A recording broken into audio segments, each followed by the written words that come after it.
자, 19번입니다. 자, 다음 중 옳은 것은 모두 몇 개인가? 정답은 4번. 자, 기억입니다. 자, 피고인이 고속도로 2차로를 따라 운전하다가 급하게 끼어든 후 곧바로 정차를 했다. 그 밑에 연이어 급제동하였다. 그 밑에 연쇄 추돌을 했다. 결국 상해에 입혔죠.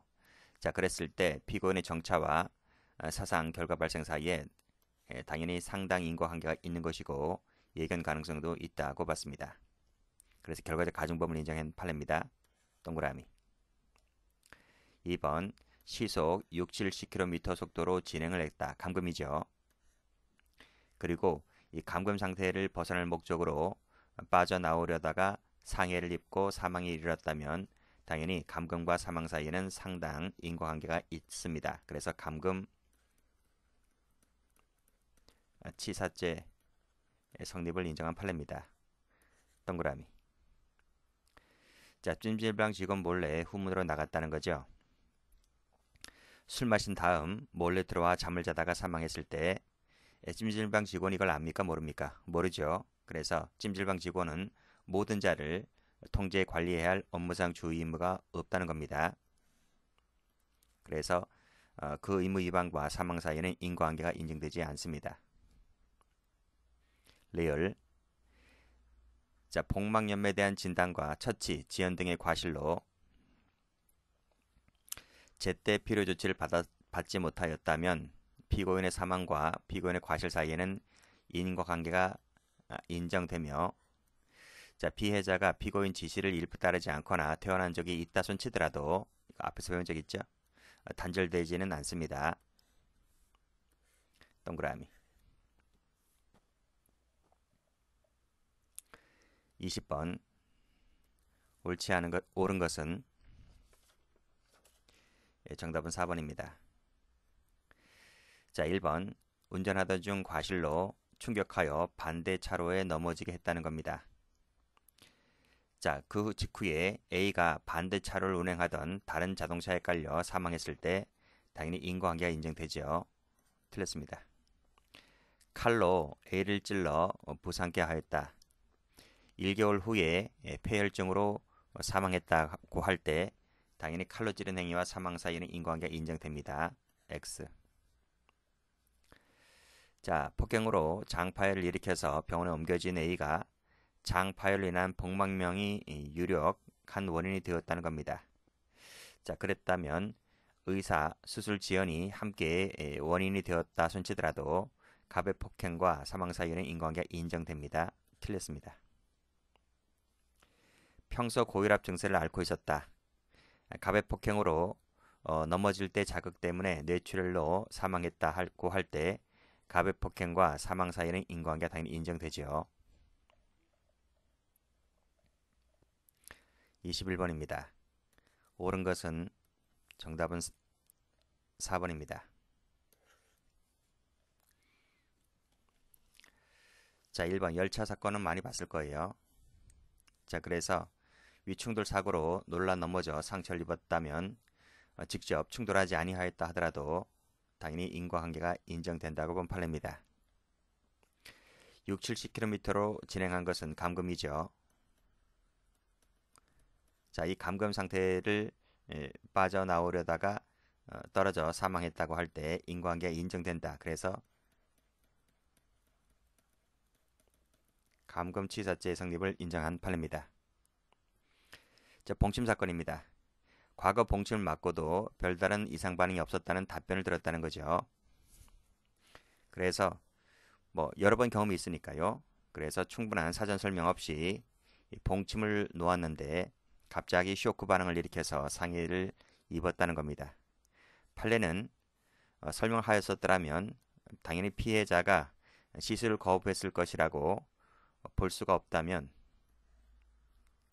설명을 다 했더라도 거부했을 것이라고 볼 수가 없다면 갑의 설명 의무 위반과 갑의 상해 사이에는 인과관계가 부정된다고 봤습니다.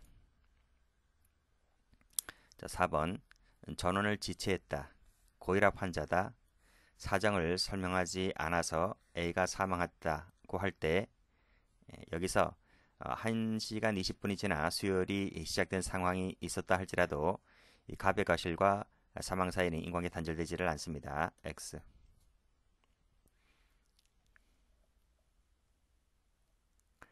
자, 22번입니다. 다음 중 바르게 된 것은 했는데요. 정답은 3번입니다. 거의 앞에서 대부분 풀었기 때문에 별도로 설명을 하지 않는 겁니다. 자, 기억번. 자, 다른 사실이 게재된 경우라도 통상 예견할 수가 있다면 상당 인과관계를 인정할 수 있죠. 콜라 김밥 사건이라고 말씀드렸습니다. 동그라미. 자, 이것도 풀었죠. 보행자, 횡단보도를 걷던 보행자를 들이받았다는 겁니다.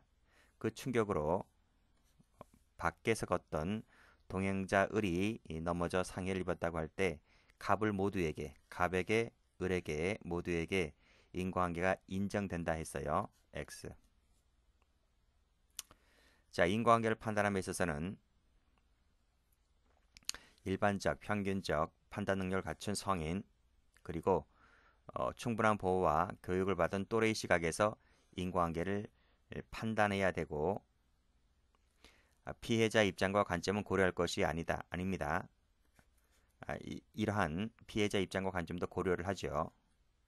자, 여기서 일반적, 평균적 판단 능력을 갖춘 성인, 그리고 또래의 시각에서 인과관계를 판단하는 것은 맞습니다. 맞는데 피해자 입장과 관점도 고려 대상이 된다는 거예요. 그래서 마지막에 틀렸고,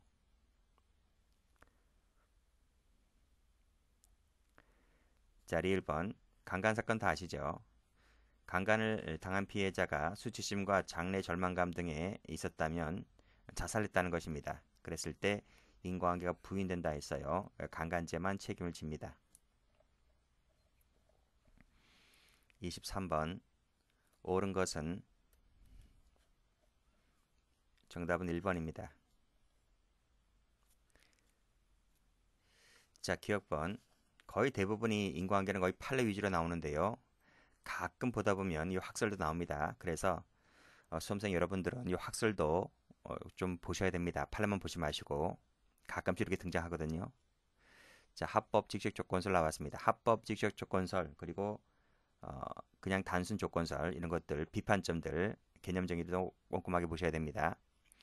잘못이 결합해서 결과가 발생된 경우에도 인과관계를 인정한다는 것이 오늘날의 다수설인 합법 직접 조건설입니다. 자, 책임 선박의 안전 관리는 각 선박의 선장이 책임지도록 되어 있었다는 것이죠. 그리고 이 종선의 선장에게는 조업상의 지시만 할 수 있었다는 이런 역할 분담이 되어 있었습니다. 자, 그랬다면 갑은 이제 책임선의 선장을 말합니다. 갑이 종선에 조업 지시를 한 것과 풍랑으로 인한 매몰 사고와의 사이에 있어서는 인과관계가 인정되지 않죠. 왜냐하면 말씀드렸듯이 안전관리는 각 선박의 선장이 책임지도록 되어 있었기 때문에, 그래서 종선 책임선의 선장 갑은 책임지지 않는다. 인과관계 책임지지 않는다. 이런 얘기입니다. 자, 디귿번. 뺨을 한 대 때렸다. 뺨을 때렸고 땅바닥에 부딪히게 하여 상해를 가하였다. 합병증으로 사망했다. 그랬을 때 갑의 행위와 을의 사망 사이에는 인과관계가 인정됩니다. 뭐 거의 대부분 합병증 나왔다고 해서 인과관계 단절되지 않습니다. 거의 합병증 사건 대부분은 다 인과관계가 인정된다는 판례가 주된 것이라고 말씀드렸어요. 자리 1번. 삿대질, 그리고 두개골절로 사망하였다 할 때 폭행치사가 됩니까, 안 됩니까? 안 되죠. 예견 가능성이 부정되기 때문에, 즉 삿대질이라는 폭행을 하면 상대방이 자칫하다가는 사망할 것이라는 점에 대하여 이 부분에 대하여 예견 가능성이 탈락된다는 겁니다. 그래서 폭행죄만 책임을 지고 폭행치사는 책임지지 않습니다. 왼쪽 뺨을 한 대 때렸다. 근데 이 친구가 사망합니다. 그죠? 사망합니다. 뺨을 때리면 죽나요? 안 죽죠. 근데 이 친구는 좀 특이하게 두개골이 너무나 비정상적으로 얇았다는 겁니다. 비정상적으로. 그랬을 때는 특이 체질이잖아요. 이것은 예견 가능성이 부정되기 때문에 사망에 대한 책임을 지지 않는다는 것입니다. 그래서 인과관계가 부인됩니다. 그러니까 폭행자면 되는 거예요.